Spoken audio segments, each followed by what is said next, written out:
tout le monde et tout le monde. Aujourd'hui, je vais faire une petite vidéo spéciale puisqu'elle est dédiée aux gens qui n'utilisent pas AutoCAD au quotidien, c'est-à-dire tout ce qui est chargé d'affaires, chef de chantier, conducteur de travaux, tout ça, qui ont besoin de connaître un minimum AutoCAD pour prendre des codes souvent, redessiner des choses, déplacer des objets, enfin des dessins. Donc je me suis dit, je vais faire une vidéo là-dessus. Donc si tu es un de ces personnages, reste sur la vidéo, je vais te présenter tout ça. Alors, on va commencer, je vais vous dire vite fait ce qu'on va voir dans cette vidéo. On va voir un petit peu le principe de dessin sur AutoCAD, comment ça marche, les barres d'outils, où elles se trouvent, et comment les utiliser, mais vraiment succinctement, juste ce dont vous avez besoin. L'outil mesuré qui est très important, qui est très intéressant. Je vais vous expliquer vite fait les calques et les outils de cotation aussi, comment coter bêtement, et enfin comment récupérer des informations avec des polylignes. Sachant que vous pouvez ensuite, je vais vous mettre des liens vers mes autres vidéos pour si vous voulez approfondir. Donc vous pouvez regarder dans la description de la vidéo, là en dessous, là vous appuyez sur description ou plus, ou je sais plus quoi, voir plus, pas très clair. Vous pouvez voir les différentes vidéos que j'ai faites qui sont plus spécialisées si vous voulez en savoir plus. Voilà. Donc, on va commencer tout de suite avec comment ça marche AutoCAD en fait. Quel est le principe?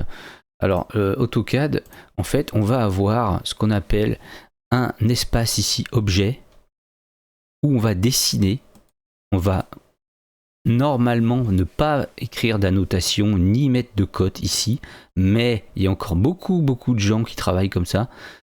Parfois ça peut y avoir des avantages.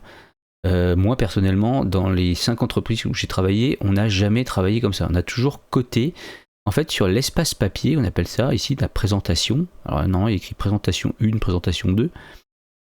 Alors moi je l'ai renommé, je l'appelais A3 en fait, vous voyez, c'est ce qu'on appelle la présentation. Et c'est ici qu'on va, en fait, ouvrir des fenêtres. Enfin le dessinateur, pas vous, hein, enfin... Voilà, il va ouvrir une fenêtre sur l'espace objet, vous voyez. Ça, c'est ce qui est dessiné sur l'espace objet. Je peux rentrer dans la fenêtre, zoomer dedans, et je vais aller sur la fenêtre et lui donner une échelle, voilà, une échelle par exemple 1,50, et je vais aller la verrouiller. Voilà, comme ça maintenant quand je rentre dedans, donc je peux dessiner autre chose.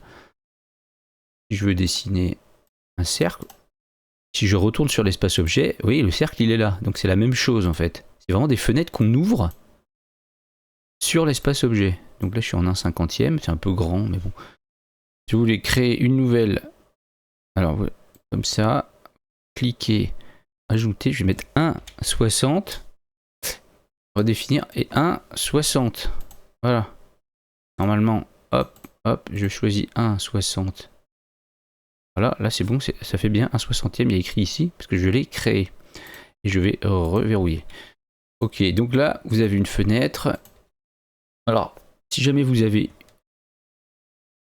Enfin, je vais le mettre sur DevPoints, et je cache DevPoints, voilà. Donc là, on a notre présentation avec notre dessin, et c'est ici qu'on va pouvoir utiliser toutes les annotations, les cotes, les textes, les tableaux, les lignes de repère, c'est ici qu'on va les mettre, et pas ici. Mais vous verrez que les architectes, ils mettent tout là. Et souvent les présentations, elles sont totalement pas faites. C'est juste... il y a des échelles, il n'y a même pas de cartouche parfois, il y a des échelles complètement bâtardes, il n'y a pas du tout, c'est n'importe quoi. Ils mettent tout ici, comme on dessinait dans les années 90 en gros. Bon, c'est pas grave, on peut faire ça ici, c'est juste que il y a plein d'autres choses à connaître que je vais pas vous expliquer ici. Donc, AutoCAD, on dessine sur l'objet et on fait la présentation ici. Donc, si jamais vous savez pas où vous êtes, regardez bien en bas. Et pareil, si jamais vous êtes dans une fenêtre et qu'en plus elle n'est pas verrouillée, quand vous allez rentrer dedans, ça va faire tout le temps ça. Ça va être très énervant, vous n'allez pas comprendre. Si vous ne connaissez pas le principe de ces dessins, vous n'allez pas comprendre. Donc c'est parce que vous êtes dans la fenêtre. Donc il faut ressortir en cliquant, ou ici vous cliquez sur objet, ça va aller sur le papier, voilà papier, ou vous cliquez à l'extérieur, double-cliquez. Et là ça sort de la fenêtre, on est bien sur le papier. Et si vous connaissez le truc, à l'arrière vous sélectionnez le cadre et vous la verrouillez. Et vous remettez une bonne échelle. Voilà. Non, c'est n'importe quoi. Mais en tout cas, si jamais vous êtes là et que vous voulez dessiner des choses, c'est pas ici qu'il faudra dessiner, ce sera sur l'objet. Là, si vous dessinez des trucs, dessine là, il n'y a rien sur l'objet en fait. Le cercle, il est sur, si je supprime ma fenêtre, le cercle est sur le papier. Vous voyez ? C'est assez spécial. Ils ont créé ça un peu en 2005, je crois, AutoCAD. Donc si vous voulez en savoir plus sur l'espace papier, l'espace objet, j'en ai fait une vidéo, je le mets en haut, vous voyez le petit i, vous pouvez cliquer dessus pour aller voir, voilà, en fin de vidéo.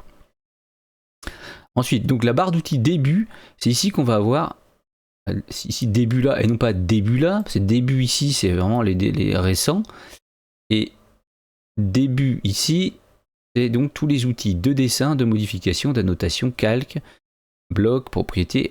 On va utiliser à 95% du temps tout ce qu'il y a là, surtout pour vous qui n'êtes pas dessinateur. Donc il y a juste un truc qui est sympa à savoir, c'est pour déplacer. Alors soit vous sélectionnez tout et vous cliquez sur déplacer, il va toujours bien vous demander un point de base après avoir sélectionné les objets. Je refais. Vous cliquez sur déplacer, il nous demande, il faut toujours lire ce qu'il dit à côté de du pointeur ou en bas, sélectionner les objets. Les objets, c'est ça. Là, on peut sélectionner d'autres trucs si on veut. S'il y a d'autres trucs ailleurs, en appuyant sur Shift ou pas, parfois c'est l'inverse, pas appuyer sur Shift. Et quand c'est bon, vous validez. En fait, il faut valider avec Entrée. Et là, il vous demande un point de base. Donc le point de base, vous pouvez prendre soit un point spécifique, là ou n'importe où. Si vous décalez d'une certaine distance, donc moi je vais prendre là par exemple, et là je peux lui dire, si je veux décaler de 5 mètres par exemple, je vais écrire 5000, vous voyez, spécifier le second point, et bien il va être à 5000 de mon premier point. Donc tous les points en fait vont se retrouver à 5000 plus à droite. Donc voilà. Déplacer 5000. Je vois pas trop, voilà. Si. Donc CTRL Z pour aller en arrière, CTRL Y pour aller en avant. Alors pour tous les outils de dessin, modification, je vous conseille d'aller voir ma vidéo de ma formation AutoCAD qui est gratuite. La vidéo, c'est les outils de dessin. Je vous mets en lien.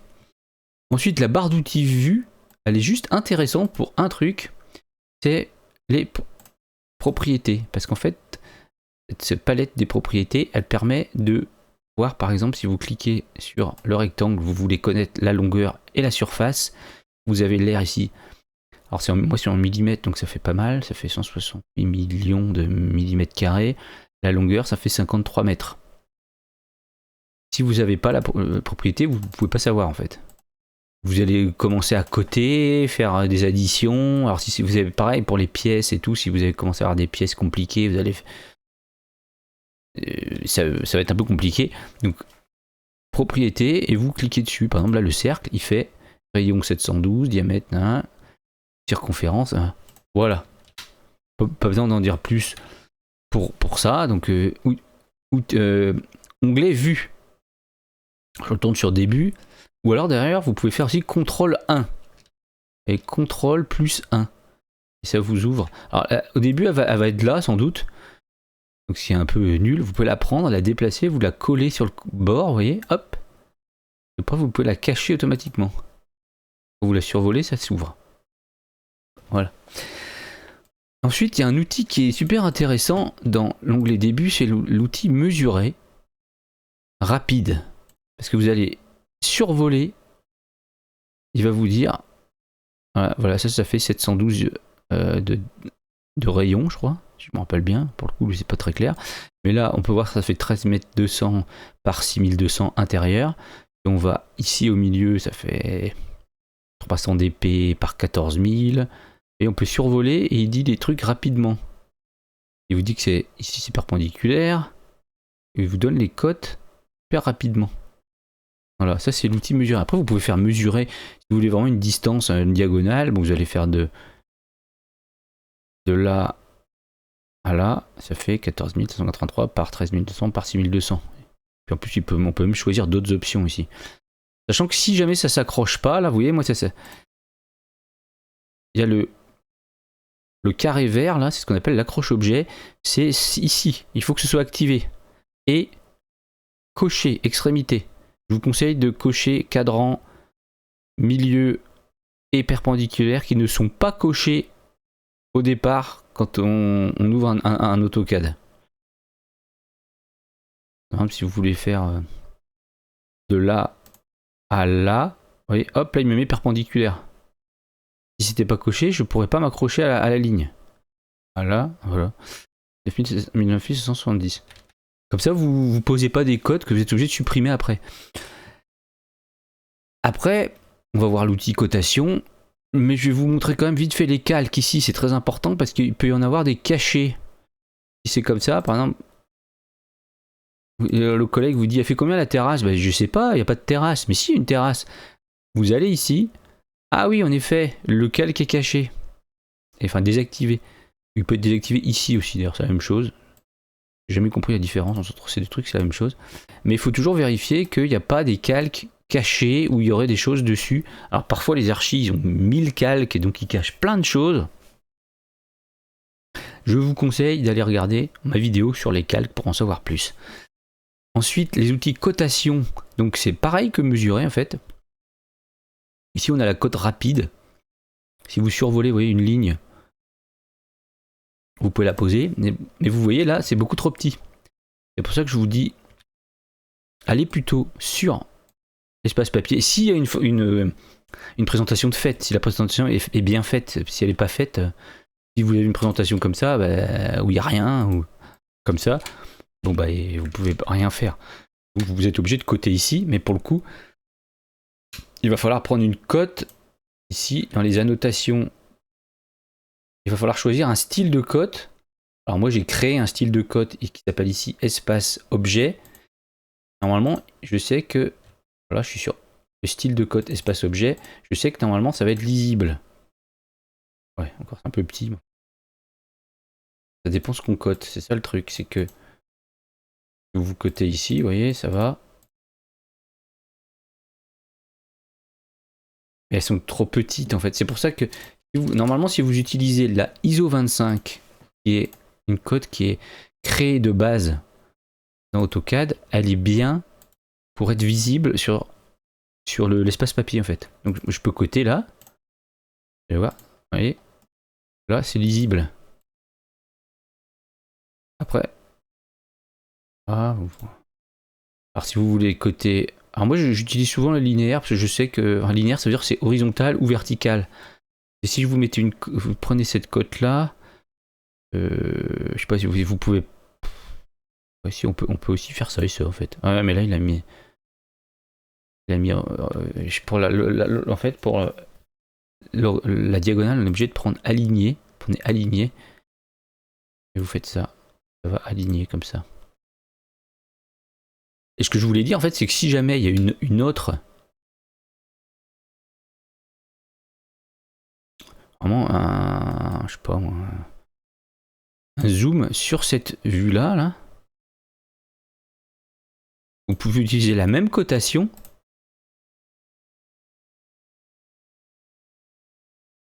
vous voyez en ISO 25 c'est la même. Alors faut faire attention par contre quand on cote que ça s'accroche pas sur la cote au lieu de s'accrocher sur le mur. Parfois il va vous faire si je fais ça, vous voyez 90, là il s'est accroché à ma cote qui est ici je dois être en 1/10, là 1/10 donc c'est 10 fois plus petit. En fait c'est comme si j'avais coté ça, vous voyez. Donc ça c'est énervant. Parfois faut aller chercher plutôt un point qui est qui est loin de la cote. Donc par exemple de là à là, il va bien faire 900. De toute façon après vous pouvez imprimer, hein. Vous pouvez ramener en prenant les poignées, on appelle ça, hop, hop, et ça reste à 900. Et vous voyez cette hauteur de cote là et celle-là, c'est la même. Pas besoin de changer de style. C'est ça qui est intéressant. Vous pouvez quand même aller voir ma vidéo sur les cotes. Et enfin, je voulais vous montrer les polylignes. Si jamais vous voulez faire un réseau, par exemple, un réseau de tout à l'égout, ou n'importe, VRD, je sais pas quoi, la CVC, tous ces trucs là, vous pouvez utiliser polyligne. Vous allez pouvoir dessiner, admettons qu'il y a des toilettes qui sont par là, qui sortent de la maison. Alors là, vous pouvez écrire par exemple 2,50 m. Alors j'ai fait une vidéo là-dessus aussi, vous pouvez la regarder. Hop, comme ça, 8 mètres jusqu'à la route, j'en sais rien. Et puis après, hop, hop. Vous pouvez cliquer dessus, et là vous avez votre longueur directement. Donc s'il y a plusieurs tubes, hein, je fais n'importe quoi, hein, mais vraiment. Vous pouvez sélectionner toutes, normalement. Ah, et longueur variée. Ouais, il faut qu'on peut pas. Mais j'ai fait une vidéo où on peut. Je vous montre comment récupérer ces longueurs et les surfaces aussi, des surfaces des pièces. J'ai fait une vidéo pour vous montrer comment faire pour les récupérer dans un tableau. Donc n'hésitez pas à les regarder, c'est là-haut. Alors voilà un petit peu tout ce que je voulais vous dire. Normalement, avec ces petites infos là, vous serez un peu plus paré pour utiliser AutoCAD au quotidien. Enfin, pas au quotidien justement.